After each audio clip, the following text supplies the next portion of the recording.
በፖለቲካ ክርክር ውስጥ ህወሓት ወልቃይትን ምዕራባውያኑ መቆጣጠር ይፈልጋሉ ይላል።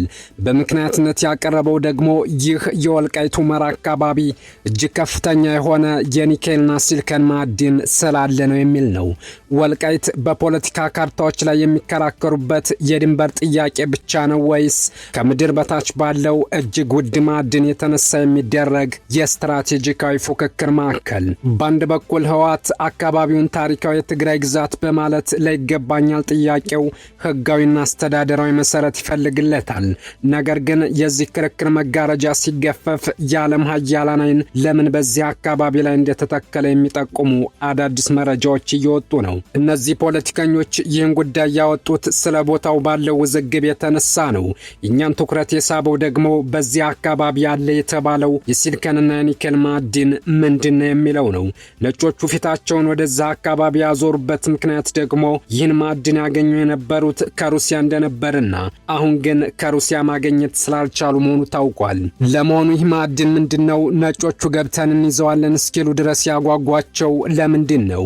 ይህ የፖለቲካ ውዝግብ የድንበር ጥያቄ ነው ወይስ በዓለም አቀፍ ደረጃ ለሚፈለገው ማዕድን የሚደረግ የተዘዋዋሪ የጥቅም ጦርነት? በዝርዝር የምንቃኘው ጉዳይ ነው። እስከ መጨረሻው አብራችሁን ቆዩ። ህወሓት ወልቃይትን በቋንቋና በታሪካዊ ይዞታ ሰበብ ወደ ትግራይ ለማካተት የሚያደርገው ጥረት ከፖለቲካዊ ህልውና በላይ የአካባቢውን ሰፊ የተፈጥሮ ሀብት የመቆጣጠር ፍላጎት ተጨምሮበት ይሆን? ጥያቄው ወሳኝ ነው። የምዕራባውያን ተቋማትና ዲፕሎማሲያዊ አካላት በዚህ አካባቢ ላይ የሚያሳዩት ከመጠን ያለፈ ትኩረት ለሰብአዊ መብት ከመቆርቆር ባሻገር ለኢንዱስትሪ የሚያስፈልጉ ወሳኝ ማዕድናትን የመቆጣጠር ስልታዊ ፍላጎት እንዳለባቸው እየጠቆመ ነው። ለምን ኒኬል፣ ለምን ሲሊከን? የኤሌክትሪክ ተሽከርካሪዎችን ባትሪ ለማምረት ለኮምፒውተር ቺፕስና ለፀሐይ ኃይል ቴክኖሎጂ ወሳኝ ግብዓቶች ናቸው። የዓለም ቴክኖሎጂ ተወዳዳሪዎች እነዚህን ሀብቶች ለማግኘት የሚያደርጉት ሩጫ በኢትዮጵያ ውስጥ ያሉትን ቀውስና የድንበር ውዝግቦች እንደ ትልቅ ስትራቴጂካዊ ጥቅም ይቆጥሯቸዋል። ይህ ማለት የወልቃይት ጉዳይ የኢትዮጵያን የድንበር ጥያቄ ብቻ ሳይሆን በቀጥታ ከዓለም አቀፍ የሀብት ሽኩቻ ጋር የተሳሰረ ነው። ከዘመኑ የኤሌክትሮኒክ መሳሪያዎች መካከል ተንቀሳቃሽ ሞባይል ስልኮችና ላፕቶፕ ኮምፒውተሮች ኒኬልን ይጠቀማሉ። ኮምፓክት ዲስኮች ደግሞ ከኒኬል የተሰራ ሁነኛ መሸፈኛ አላቸው።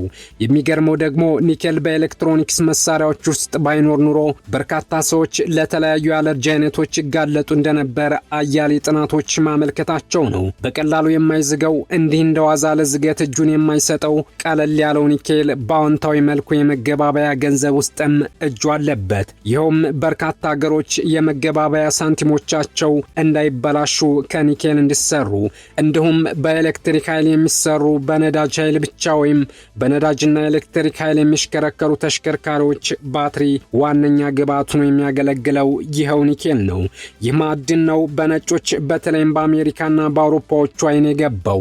ለምሳሌ ያህል በኒውዮርክ ሲቲ 5ኛው ጎዳና 34ኛው መንገድ ላይ የሚገኘው 102 ፎቆች ያሉትና እንደ ጎርጎሮሲያኑ ቀመር በ1931 ግንባታው የተጠናቀቀው እስከ 1971 ድረስ የዓለማችን የረጅምነት ህንፃ ክብርን እንደ ሜዳሊያ ያጠለቀው ሰማይ ጠቀሱ ኢምፓየር ስቴት ህንፃ እስከ ዛሬ በኩራትና ጥራት በድምቀትና ጥንካሬ ብቃት የቆመው ኒኬል መሰረት ባደረገ ጠንካራ ብረትና አልሙኒየም በመገንባቱ እንደሆነ የግንባታ መሐንዲሶች አፋቸው ሞልተው እስከ መናገር ደርሰዋል።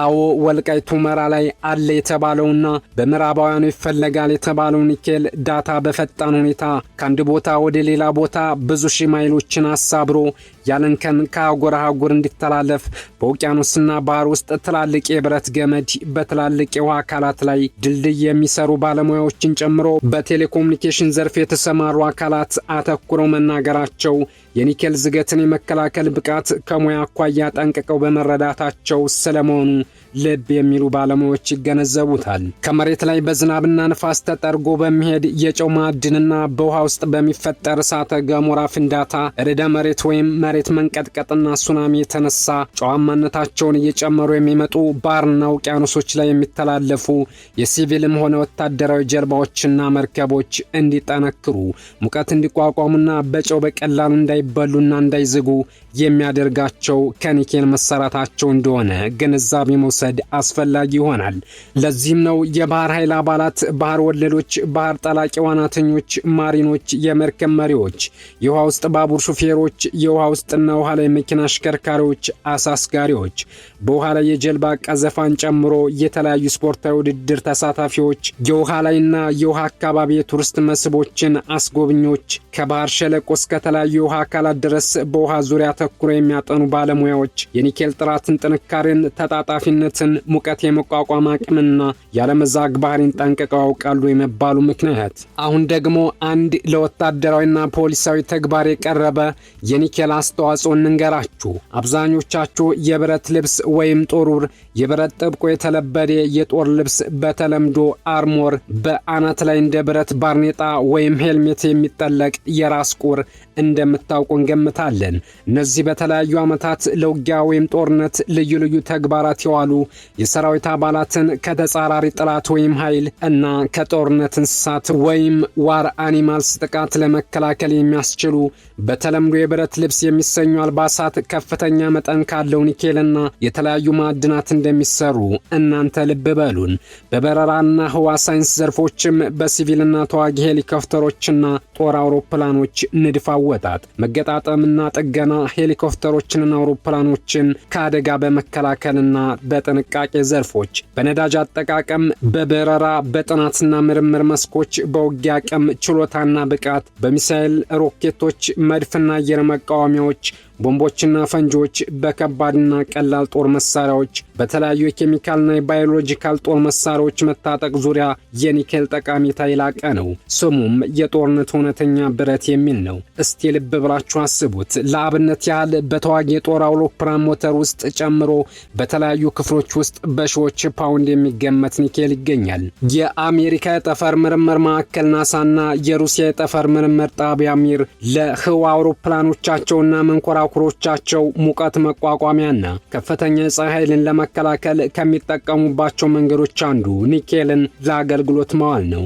ይህ ማዕድን በነጮቹ አይን የገባው እኛ ግን ይዘነው ተኝተን ኑረናል። አሁንም በምድሩ እየተጋደልንበት ነው። እንደው ድንገት እነዚህን የሚሳኤል ኢንጂነሮች ወይም መሐንዲሶች የማግኘት እድሉ ከገጠማችሁ ግን የኒኬልን ሚሳኤልና ለወታደራዊና ሲቪል አውሮፕላኖች፣ ሄሊኮፕተሮች ያለውን ጥቅም እንደ ሹራብ ክር እየተረተሩ በሚገርም ወታደራዊ ሙያዊ እውቀትና ተሞክሮ እያሰማመሩ ሊነግሯችሁ እንደሚችሉ ቅንጣት ያህል እንዳትጠራጠሩ። የሀገራችን የኒኬል ማዕድን በአግባቡ ብንጠቀምበት ምን ያህል አትራፊዎች ነን። አበቃን። መልካም ጊዜ ተመኘን።